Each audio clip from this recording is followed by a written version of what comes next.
So make sure that you have printed off the practice exam. We're going to use this for a review.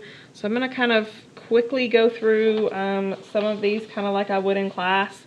So let's just get started.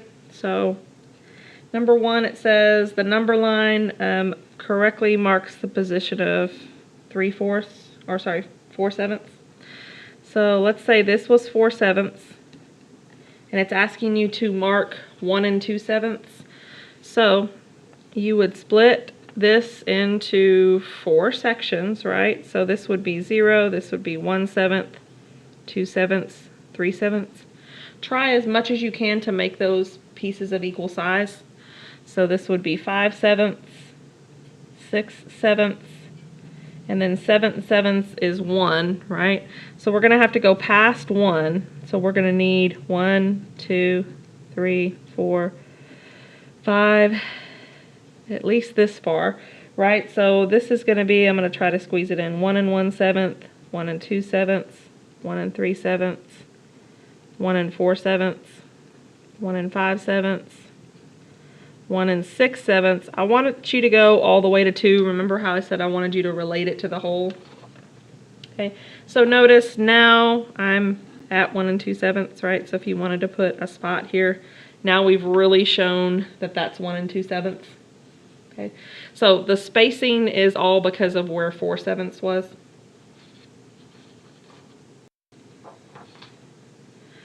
So for number 2, you're going to want your colored pencils if you have any. So I've got to find mine. Okay, so for number 2, we're going to try to add 2/3 and 1 1/2. So you're going to start off with the original.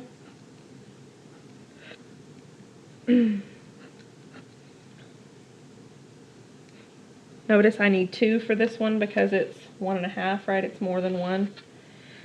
So originally I have 2/3 and I have 1 1/2. So here I'm showing 2/3 plus 1 1/2. But I can't add these, right? Because they're not of like size. So this is where you overlap the overlays, right?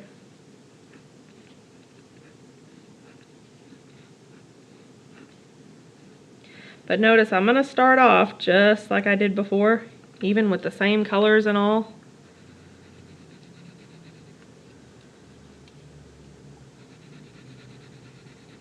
And hopefully you've tried to work this review on your own. You shouldn't really just watch me do it. You should try to do it on your own. But now I'm going to overlay the cuts.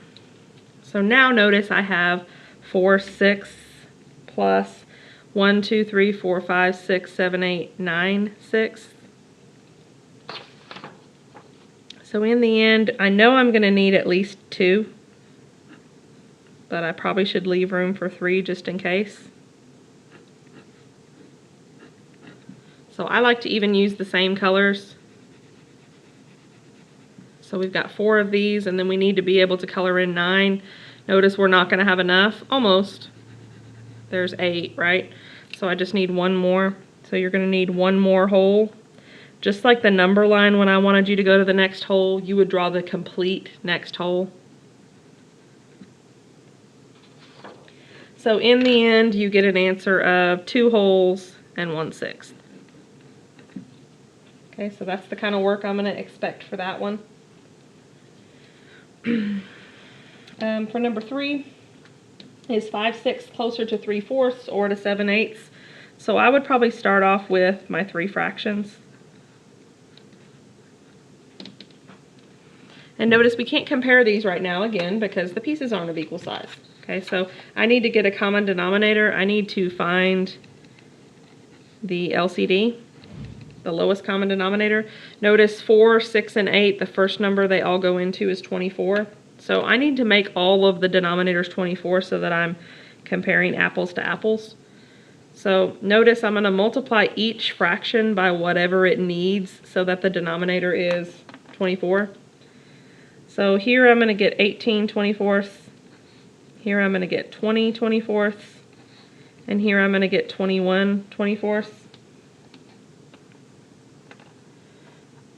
So notice that this is 1 24th away. So 7/8 is 1 24th away from 5/6. But if you look between these two, they are 2 24ths away. Okay, so which one is closer? The one that is a less distance away, right? So 5/6 is definitely closer to 7/8. Okay, notice if I make this explanation here, then I don't have to say anything else here, but I would need to say this somewhere. So if you don't label your picture, you need to say 5/6 is closer to 7/8 because it is only 1 21st away, but 7/8 is 2 21st away from 3/4. Or rather, 3/4 from 5/6 is what I meant to say. All right, number 4, use this as an example of why you're allowed to do the invert and multiply.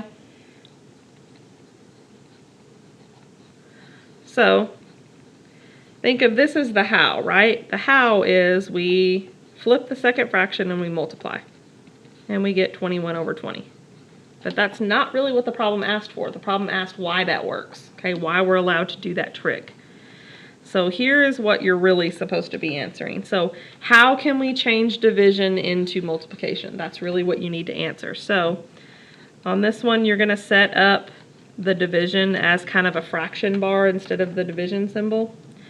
And then you're going to multiply by the reciprocal of the bottom. Whatever I do to the bottom, I have to do the top. So you would need to label this on your test. This is like multiplying by 1.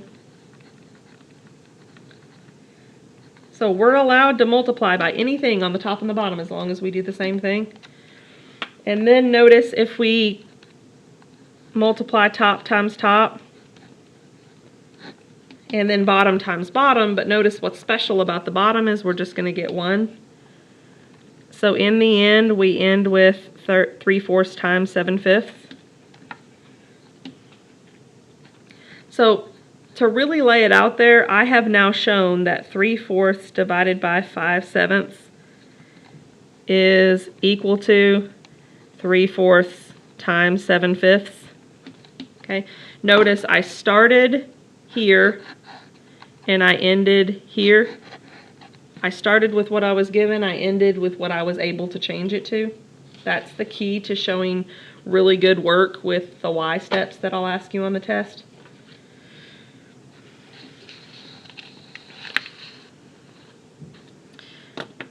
All right, so let's look at number 5. Use your knowledge from this class to divide without using the invert and multiply.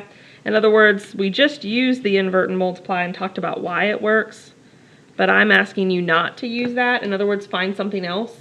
Okay, so we had a method where we just found the LCD. And the LCD is 28. So show your work here. If I multiply this one by 7 over 7, this one by 4 over 4, then I'm going to get 21 over 28 divided by 20 over 28.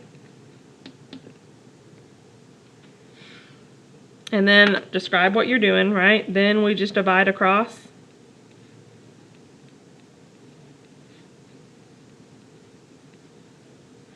So in the end, you're going to get 21 divided by 20 over 1, which is just 21 divided by 20.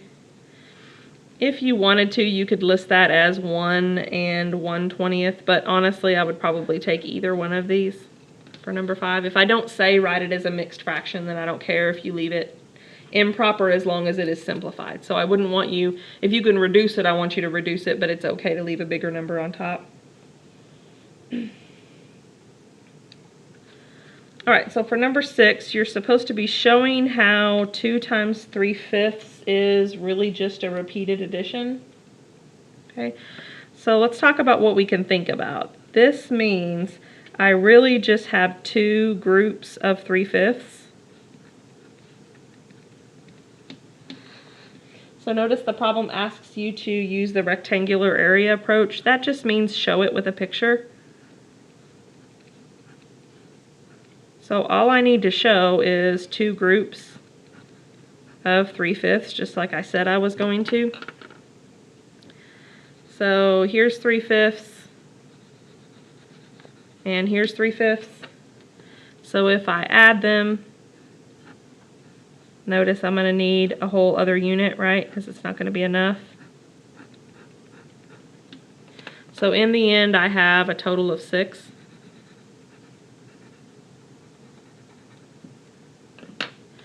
So this picture really shows that, hey, this is actually going to be 1 1/5. A whole plus an extra 1/5.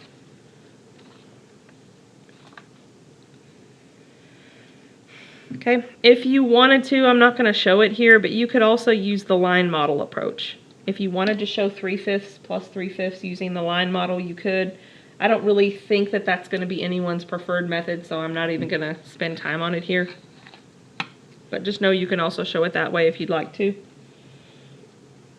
All right, so number 7. So these are fraction word problems. So Miss Jones baked a batch of cookies for her Christmas in July party. Her children ate 1/3, and then her husband came home and ate 2/5 of the remaining cookies. What fraction of the batch of cookies was left for the party? Okay, so let's just kind of write down, recap what happens. So the kids came through and they ate 1/3. Her husband came through and he ate 2/5 of the remaining. It's important to say that. He didn't eat 2/5 of the original batch, he ate 2/5 of the remaining. Okay, and then the rest is going to be what she has for her party. So we know we need to relate 1/3 and 2/5, so let's find an LCD. So the LCD would be 15. So I'm going to draw 15 circles, but let me just be clear here. I don't know there's 15 cookies. So each of these circles could represent like a set of cookies. I'm only doing 15 because that was the LCD I got. So let's just use different colors here. So the kids come through and they eat 1/3. So a nice way to talk about that, the way I drew it, is just they ate 1 whole column. Okay, the kids ate these, right? So those cookies are gone, right? And then the husband came through. Notice there's only these left, right? Remember, these don't necessarily stand for 1 cookie each. But he's going to eat 2/5. So notice it was easy to talk about 1 column here. If I need 2/5, I can just take 2 rows. Okay, so the husband ate these. Notice if they're colored in, they're eaten, right? They're gone. So notice we have some remaining.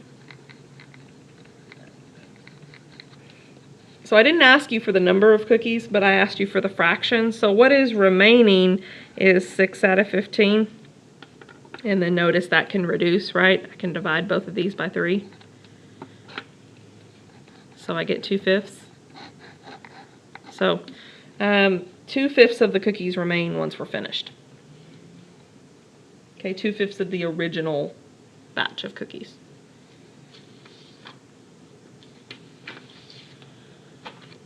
All right, number 8. By the way, on these fraction word problems, you know, the problems are going to change, so you're going to have to make sure that you can problem solve and deal with different types of problems. They're not all going to be completely cookie cutter, for lack of a better term, since the one we just did was about cookies, but they're not always going to be the same as each other, so you need to be aware of that. All right, so let's read through number 8. So it looks like 3/4 of a cup of the chemical is going to filter 1 cubic yard. So I'm going to write this kind of technical, but it's 3/4 of a cup per cubic yard. That's how you write cubic yards. And it says Mrs. Jones estimates that the pool holds 16 2/3 cubic yards of water. Okay, so let's write that this is water, right? So this is the water, this is the chemical. So we have 16 2/3 yards cubed of water. So for every 1 yard, we're going to spend 3/4 of a cup of chemical. So in other words, if I want to figure out how much total, I'm going to need to multiply these. Okay, I can't multiply a mixed fraction like this, so this would be 3/4.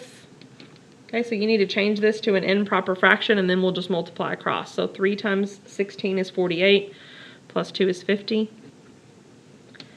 And then just multiply across. Notice we have some cancellations if you'd like. In other words, we can cancel these 3's. We can also divide out a 2. So in the end, you get 25 over 2 cups of chemical. So just make sure you make sense of that, right? We would probably write this as a mixed fraction. Okay, you probably wouldn't go to Home Depot and say, I need 25 over 2 cups of that chemical you have. You'd probably be more likely to say 12.5.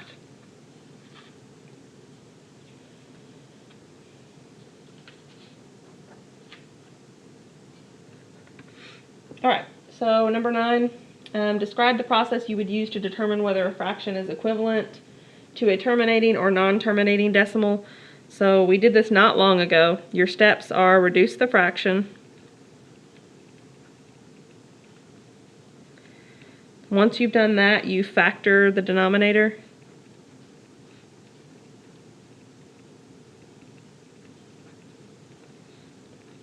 I used a factor tree for this, but you can factor it however you want. And if the prime factorization is just 2's and 5's, then it's terminating. Remember, we use a capital T for that. If there's anything else, even if it's mixed with 2's and 5's, it's non-terminating.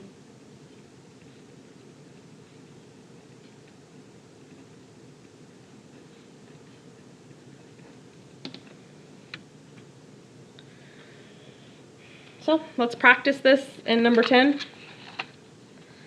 So number 10 says, is 6 over 1125 terminating?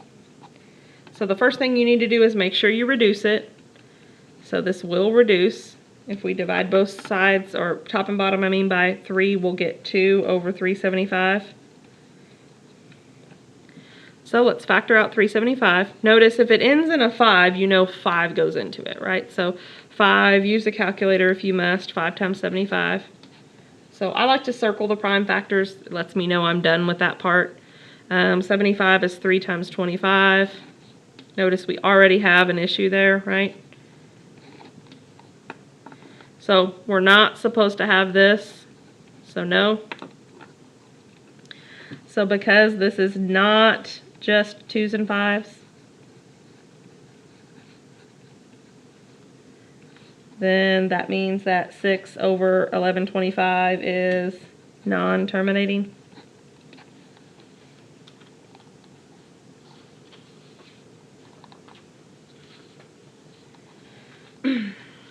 Okay, number 11.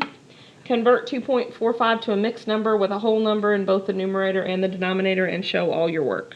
So, for this one, this is a pretty straightforward one, to be honest.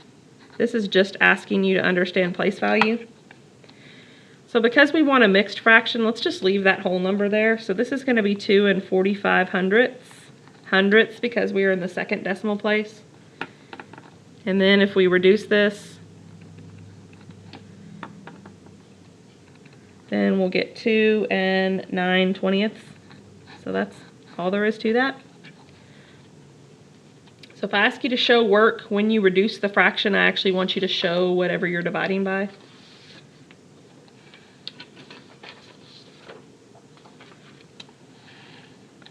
All right, number 12. Number 12, we just finished doing that process this week. So we're trying to find out what is 53.209 where just the 09 moves. So this is one of the more challenging ones, but we already kind of practiced this. So first you're going to let x be the unknown.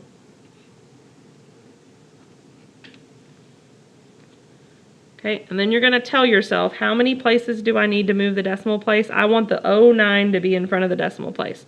So I need to move the decimal 3 places. So if I need to move the decimal 3 places, I'll multiply by 1,000.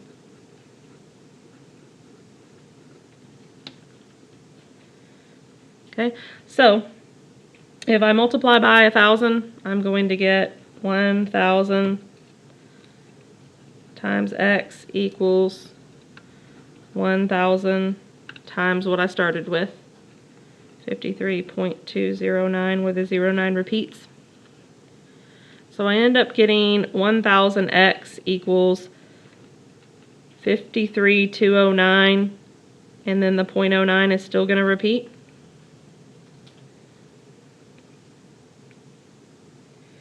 So notice if I line these up right now, this 2 is in the way. Okay, so notice the decimal places will not line up.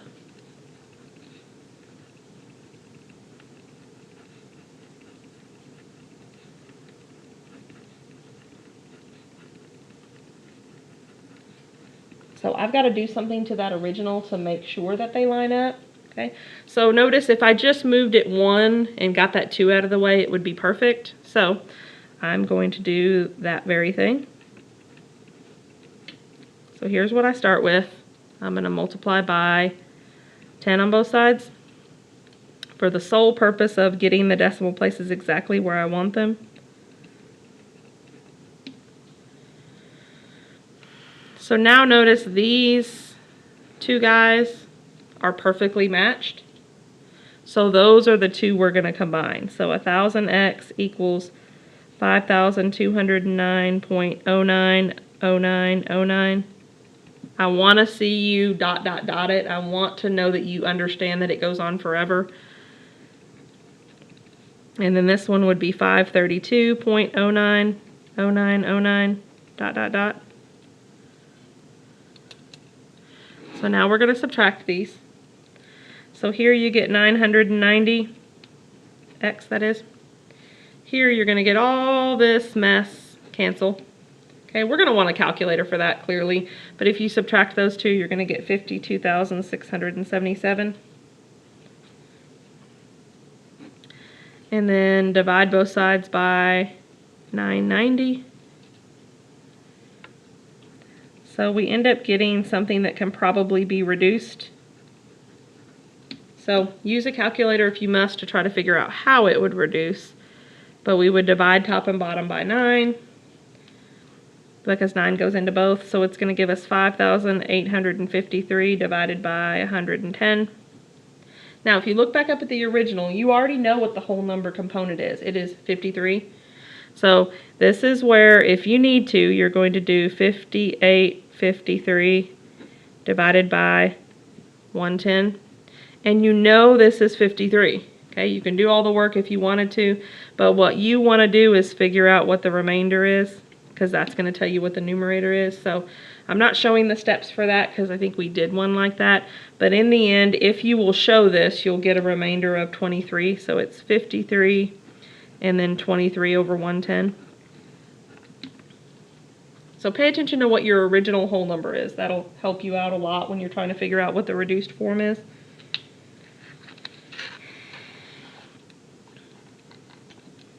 All right, so number 13, name a decimal between 3.57 and 3.58. So there's more than one answer here, but I did ask you to show your work. So firstly, I would like to see you understand how to write it as a mixed fraction. So notice I can't squeeze anything in between 57 and 58, so I am going to need to change the number of pieces that make a whole.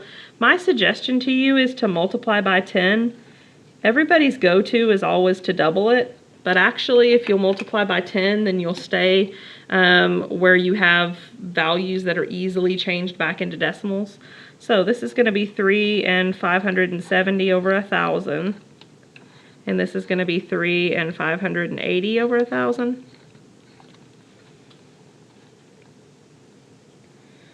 So I just need to pick something in between. Okay. Notice that I'm asked to find a decimal in between. So if I wanted to know something in between, just pick anything. So I'm just going to pick 3 and 571 thousandths. Okay. If you can reduce it, then do, but notice I can't here. But when I change this back to a decimal, it would literally be 3.571. And I know that because I'm in the thousandths place. That tells me I'm in the third decimal place. Okay, but just like I mentioned, answers could vary here. I mean, they really could vary. It would depend on what you multiplied the denominators by. Okay, I just like to do powers of 10 because it makes it easier when I transfer it back into decimal form.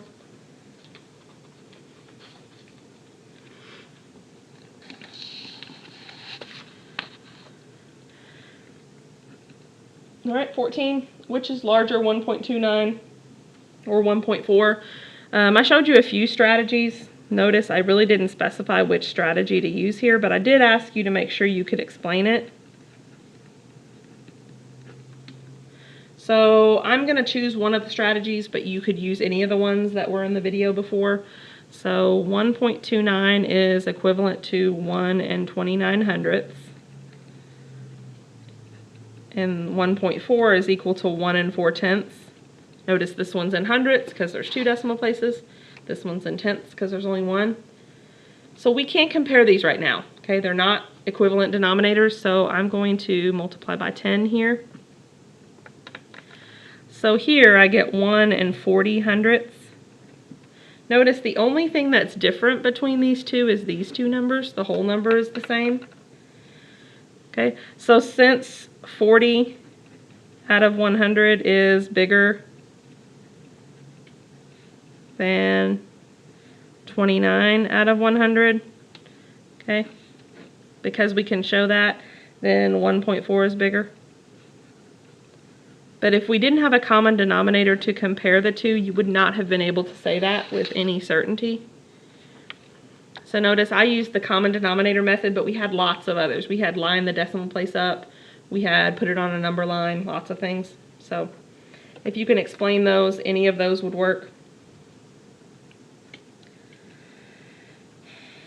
Okay, so number 15 and 16 are both base 10 block problems. Okay, so you should have your own copy of those, so you should be able to practice those. So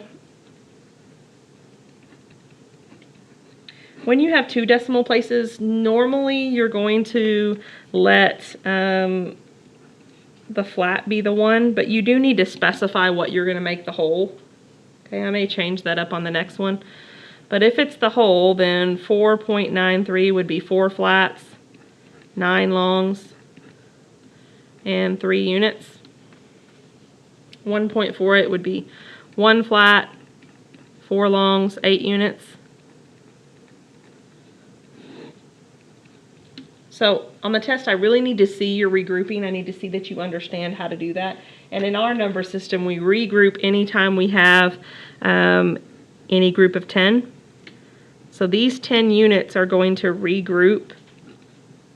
And when we regroup them, we have kind of repositioned them so we don't need them in the unit spot anymore. Notice we have 1 unit left. Okay, so what about here? Notice we have a group of 10 here as well. You don't have to choose the same group of 10. I'm going to kind of have to squeeze this in. So I'm going to have a flat there. When I do that, I get rid of these, right? So I'm left with 4 of these guys, and then just don't forget that I kind of squeezed that one in, right? So I have a total of 6 here. So when you take your test, you're definitely going to want to bring like maybe some colored pencils, maybe something like that. So you're going to want to bring that in with you.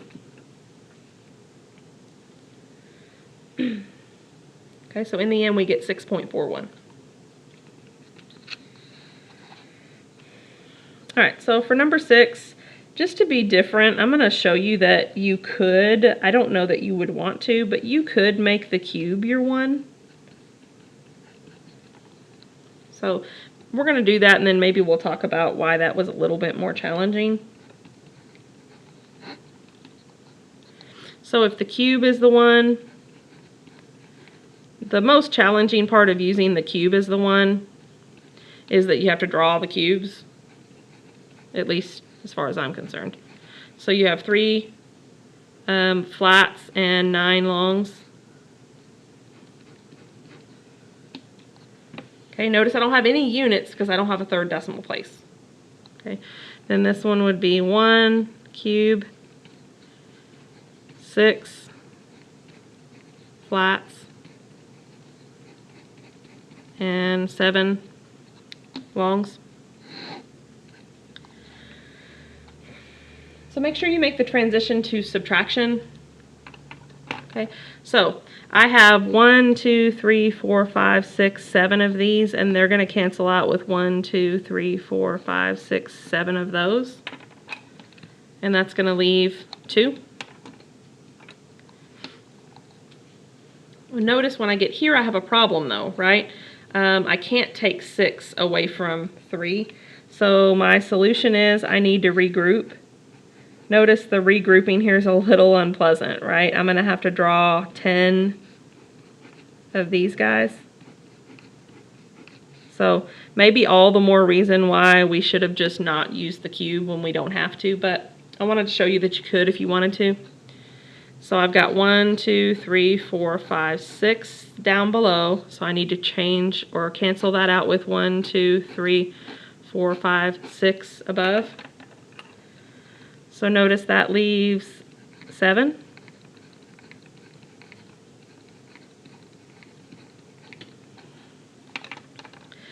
And then last but not least, move on to the cubes. Notice all of those actually go away. And we don't have a response when there's 0, like you don't draw anything there. So my final answer, if my cube is my whole, would be 0.72.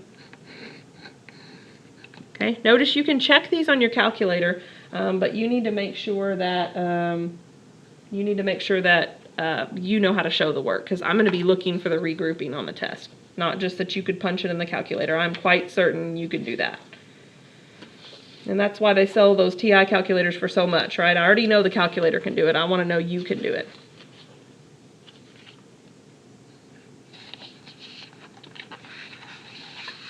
All right, maybe we're hitting the home stretch here. So number 17, explain both how to multiply 4.22 and 1.4 and why your technique works.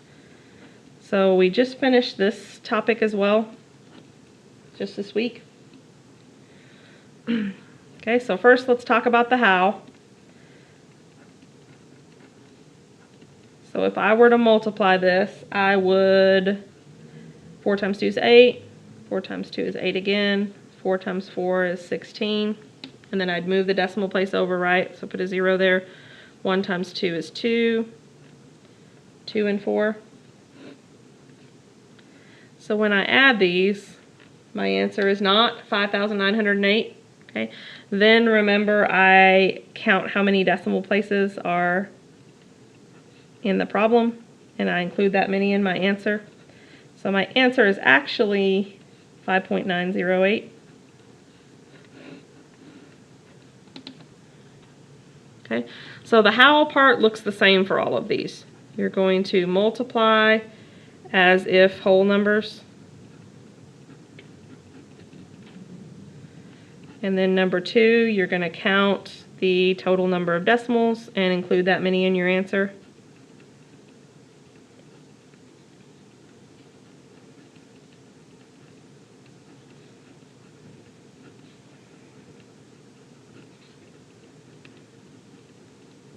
So I can promise you that I'm going to have multiple questions where I ask you not only how something works, but why it works. So let's talk about the why. Let's spell right. Spell y right first. All right, so why am I allowed to do it this way? Why am I allowed to multiply as if they're whole numbers and then just include however many decimal places I have? So let's start with what I'm given. The trick here is to rewrite them as fractions.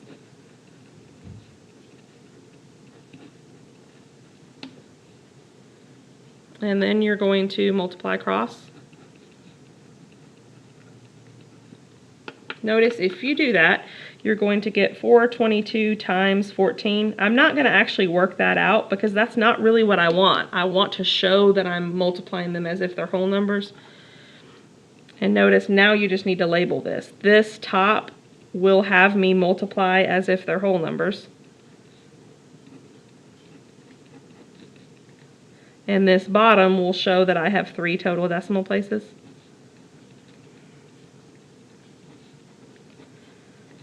Okay, notice in the y step, I don't have to state again what the answer is. I already did that in the how step. So I'm really just trying to show why my how step worked, or my how steps. All right, so let's look at number 18. How would I do 3.2 divided by 1.6, and then why does it work? Okay, so let's start with the how. So I would start off with 3.2 being divided by 1.6, but I don't like that, right? I don't want to divide by a decimal. So I'm going to move the decimal over. So rather than doing 3.2 divided by 1.6, I'm going to do 32 divided by 16, which is a really nice answer, right? It's 2. Okay, I don't have to do a whole lot of processes. Now, if you go back to the first lecture this week, you would find one that was a little more involved. Okay, I think we actually did 2 of them.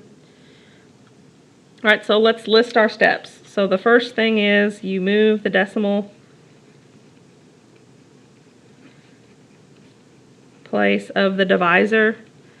I think in the earlier video I called it the outside term. Same thing, I don't care what you say, but the divisor is the technical name for it, until you get a whole number.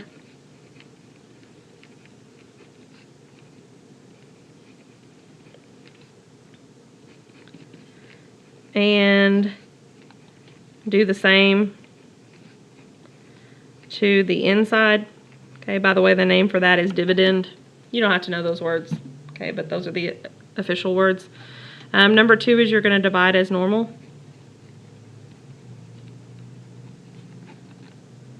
Okay, we do that, remember, because it's so much easier to talk about dividing by 16 than it is to try to divide by 1.6.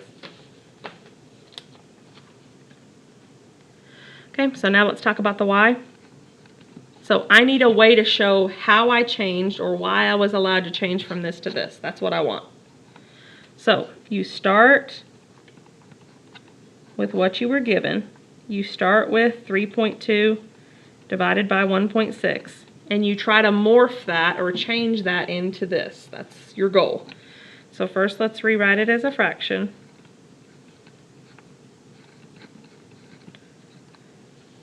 Okay, and then we're going to divide across. So these problems are not all the same. You have to evaluate kind of what you have. Notice if you divide across, you get 32 divided by 16 over 1. Okay, or you just get 32 divided by 16. In the problems I did in the earlier video, we had to make some adjustments. Notice here we don't actually have to do that. 32 divided by 16 is exactly what we changed it to. Okay, so we can be done there. You don't have to write your start and end there. I'm just trying to show you that that's how you know you're finished, because I know that can be a challenge sometimes. If you start with what you were given and you end with what you changed it to, then you're finished.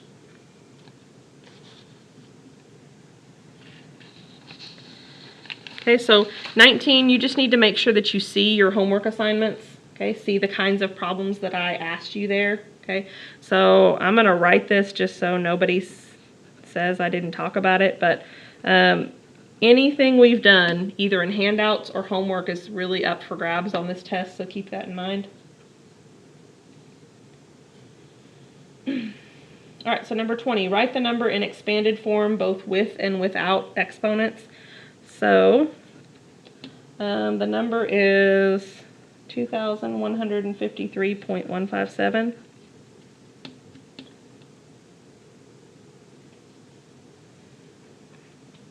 Okay, so let's do this problem without exponents first.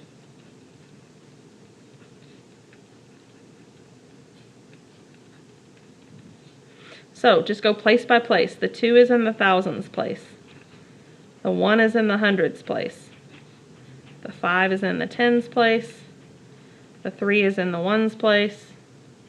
The 1 is in the tenths place with a TH on the end. The 5 is in the hundredths place. And the 7 is in the thousandths place. Okay. So that's what you would do if you were teaching probably elementary age kids. And then older students that really understand that our place values are powers of 10 might use exponents instead. So a good rule of thumb is count how many zeros there are, and that's the power of 10 that you're on. Okay, so notice there are 3 zeros here, so this is 2 times 10 to the third, 1 times 10 squared, 5 times 10 to the first. This seems to be the one that throws everybody off. Okay, so my question is, with the tip I gave you, how many zeros are in this? None, right? So it's actually going to be 10 to the 0 power. Also remember that anything to the 0 power is just 1. And then as you come to the decimal side, you just start doing negative exponents. If you happen to have any that are zeros, I would want you in expanded form to go ahead and include that. So if we would have had a 0 digit somewhere in the middle, I would want you to go ahead and say 0 times whatever that place value is.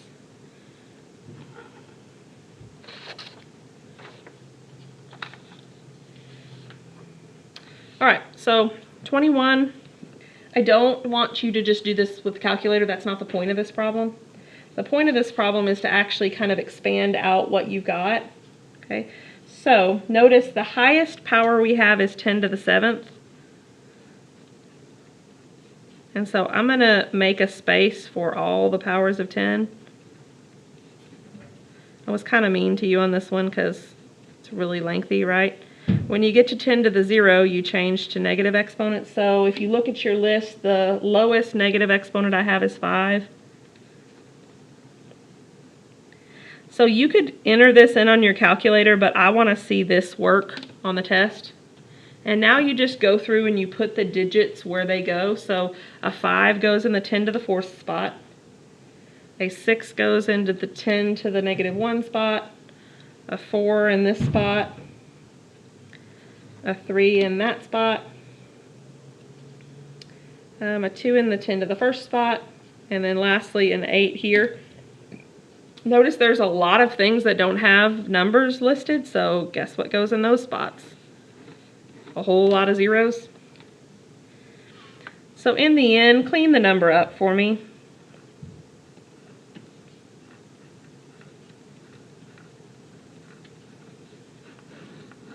And make sure you could say this number too, right? If I asked you to write that out.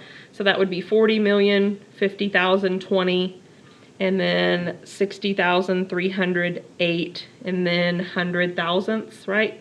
Tenths, hundredths, thousandths, 10 thousandths, 100 thousandths.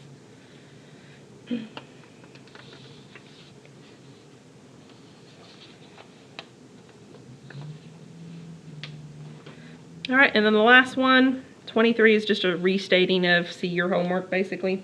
The last one, last but not least, without a picture and without an LCD, are the following numbers closer to 0, 1/2, or 1? Okay, so the question is, are they closer to 0, to 1/2, or to 1? Okay, notice I said don't draw a picture and I said don't find an LCD. Okay, so what you're going to do is you're going to take 5/8 for instance, and you're going to write out 0, 1/2, and 1 as denominators of 8. So this is going to be 0/8, right? 1/2 would be 4/8, and then 1 would be 8/8. Okay, so the question is, where is 5/8 going to fall closer to? Notice it's going to fall closer to here. So here's the explanation. I'm going to put a star by this. You're going to say 5/8 is closer to 1/2. And then you're going to talk about how you know that, because it is, so how close is 5/8 to 4/8? It is 1/8 away from 1/2. Okay, but now you have to compare it to how far it is away to the other things. How far away from 0/8 is it? It is 5/8 away from 0. And how far is 5/8 from 8/8? It's 3/8 away from 1. So notice, I said what the answer was, but then I also explained why it was the answer, right? Exactly how far it was away from all of those. All right, so let's look at 5/7. Notice I can say this is 0/7. I can even say this is 7/7. But it becomes a problem when I try to do half, right? It's weird and it doesn't work out very nicely. So what you do in this case, if it's an odd denominator, is you just multiply by something so that it's a more pleasant denominator. So I'm going to change this to 14ths. Okay, and then here I'm going to change this also to 14ths, right? So I'm going to multiply by 7 over 7. So rather than having a 7 here, let's change this to 7/14. And then this one, I'm going to have 14/14. Okay, so first let's talk about what my number is, right? 5/7. If I multiply by 2, that's going to be 10/14. So it's definitely not closer to 0, right? Is it closer to 7/14 or 14/14? Notice it's only 3 away here. It's 4 away here. All right, so 5/7 is closer to 1/2. So here's where you say why. Because it is how far? How far is 10/14 away from 7/14? It is 3/14 away from 1/2. Okay, but comparison-wise, it is 10/14 away from 0, so it's very far away from 0 relatively. And then how far is 10/14 away from 14/14? It's 4/14 away from 1.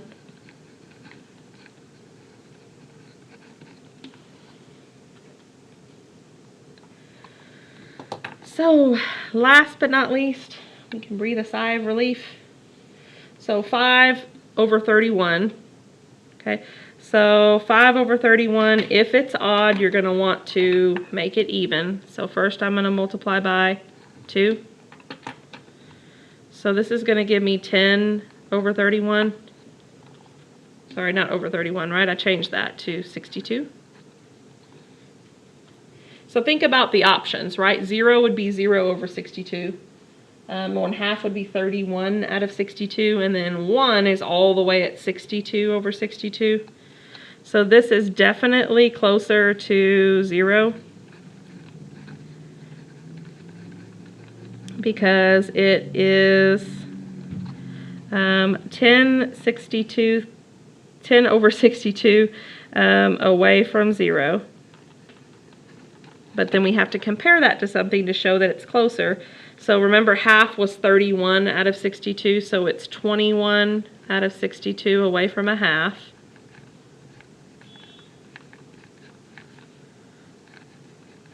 And then how far is this away from 1 or 62 over 62? It is 52 over 62 away from 1.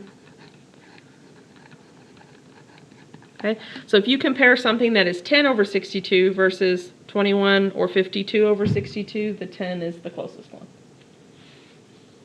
So just make sure you review over the lecture notes or the video lectures. Make sure you review over homework, handouts, and all that stuff.